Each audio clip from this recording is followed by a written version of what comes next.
We are going to start with presentations coming from University of Nevada, Reno.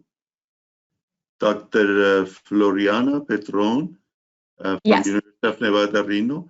The topic of presentation is numerical investigation of the impact of vertical ground motions on ABC girder-to-cap connection in the near field.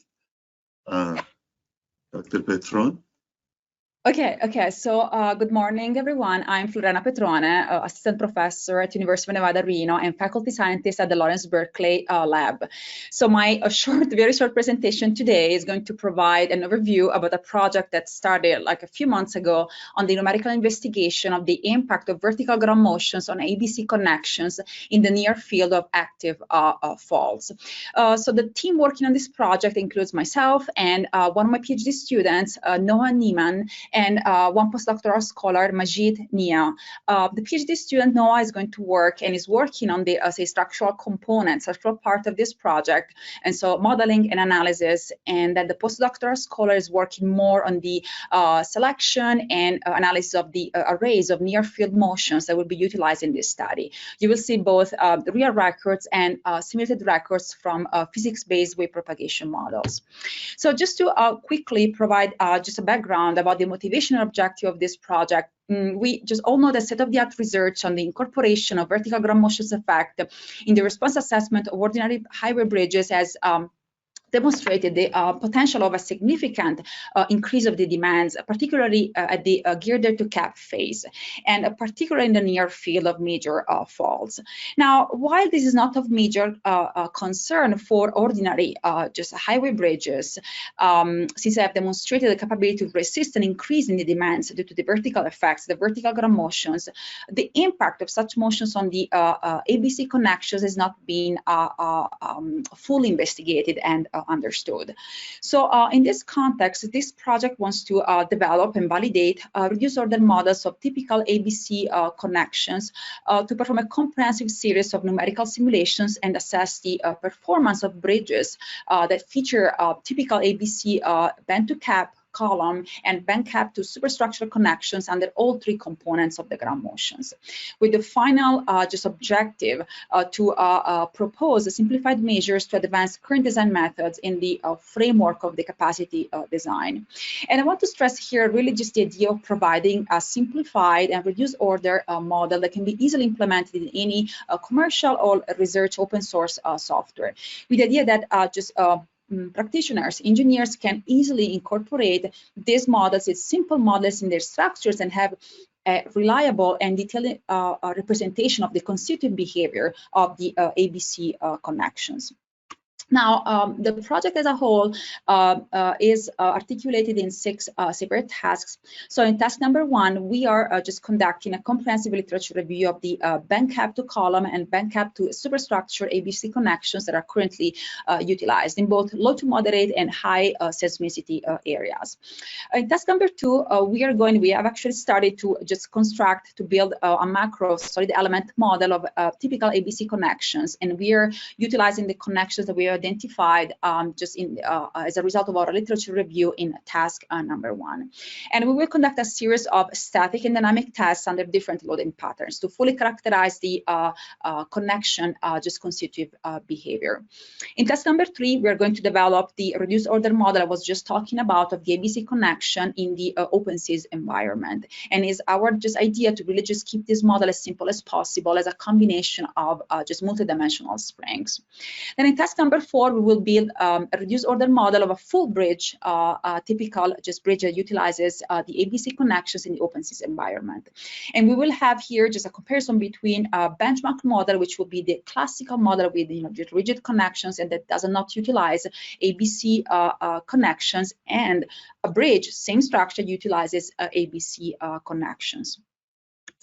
Then in task number 5, we will identify a statistically significant population of arrays of near-field records, so all 3 components, to perform full linear dynamic analysis by adopting just a multi-support type of load just pattern. And this is the task where we will, just take advantage of the collaboration with one of the postdocs working in my research group.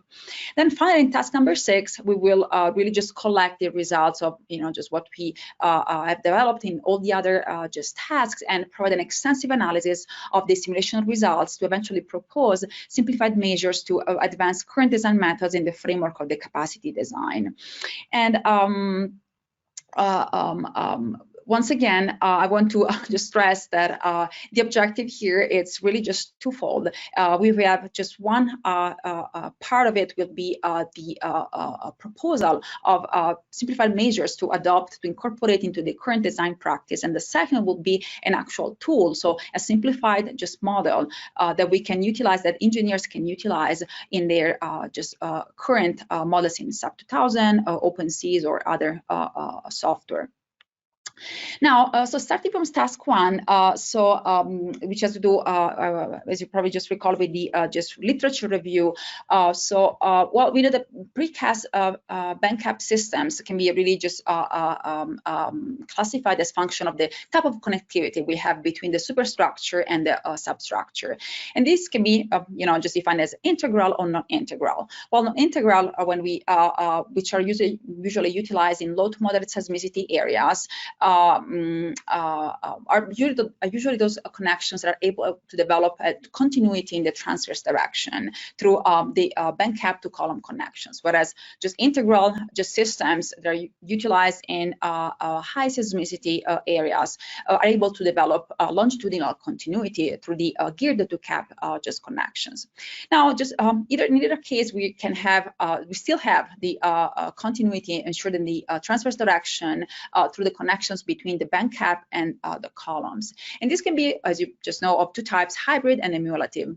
Hybrid, so we just utilize in this case rocking systems and just mechanical devices, or even just post-tensioning to just ensure that we have just dissipative just mechanisms that are different from the just traditional usual one that relies on the just material hysteresis.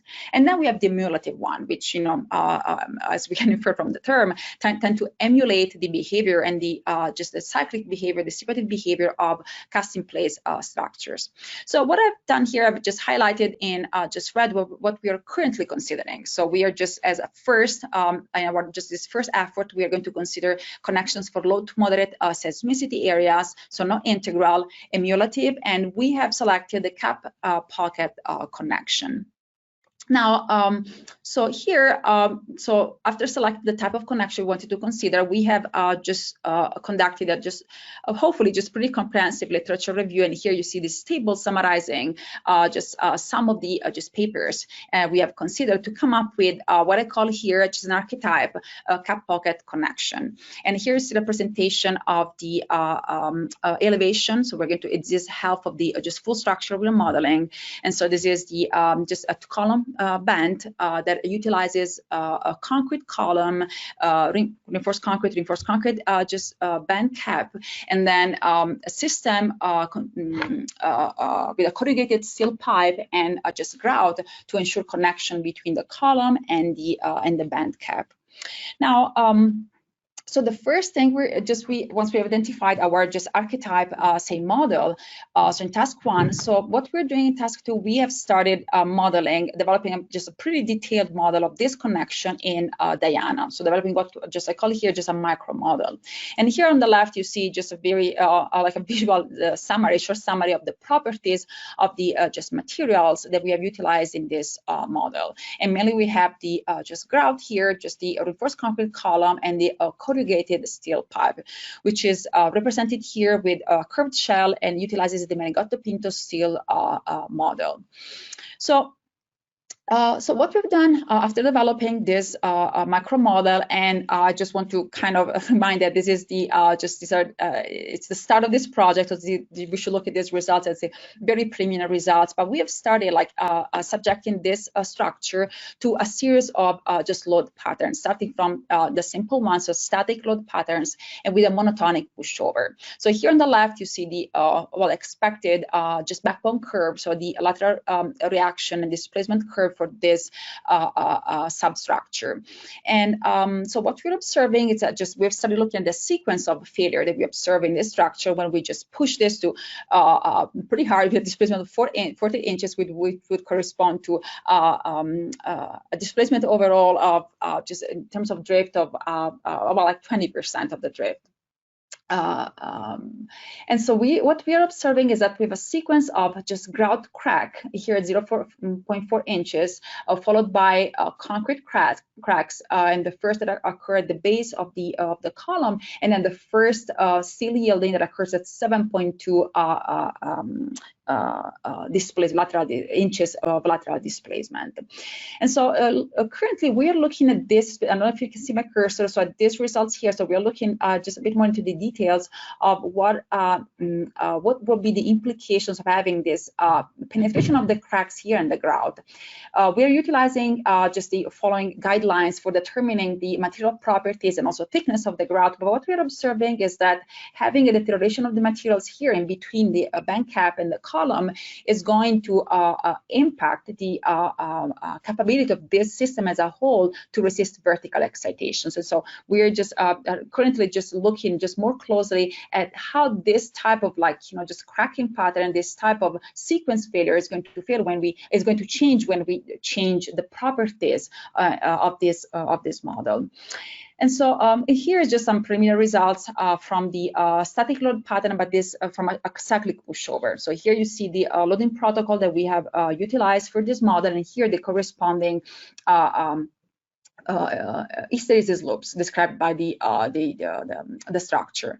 Now, so the effort within this task number 2 is really just to come up at the end with a relationship that can fully characterize the behavior of this connection under just different loading patterns, and in particular, eventually under just a combination of all three components of the ground motion.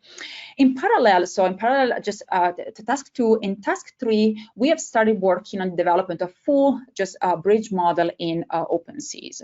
And here, just on the left, here's the representation of the main elements we are just utilizing for modeling the structure. And so very briefly, the foundation as well as the abutment will be just modeled with a combination of springs, and we're utilizing currently the just recommendation from Caltrans.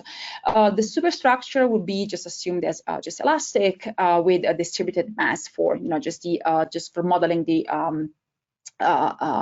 dynamic loads.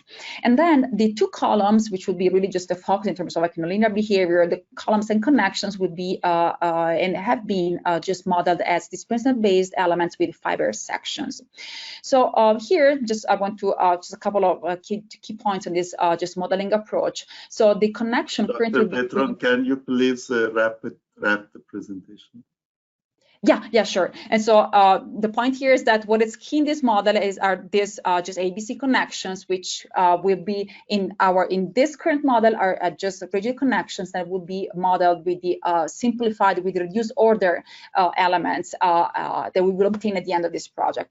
Of course, we are just validating this model against data from the literature, and we're also utilizing, as you can see here, material from the just manufacturer with the overall objective. For example, for the bearing pads, with the overall objective to provide a model that is as realistic as possible. We don't want to just model one specific bridge, but we want to come up with an archetype bridge that can really just represent the characteristics of the average construction for a low, moderate seismic area. And then here, just within task number 4, so the validation of our model, we're utilizing data from the literature, and as you can see, we are able with our modeling approach to represent the constitutive behavior of this column, so the single elements, just fairly well. And something I want to highlight here is that this is actually a blind prediction. So this is a test we have done on a column that for which our model was not explicitly developed. And so this is how the final medical model looks like. Is the one that we are, so with the actual dimensions and geometry, so we are going to utilize for performing the full nonlinear analysis with the final suite of ground motions.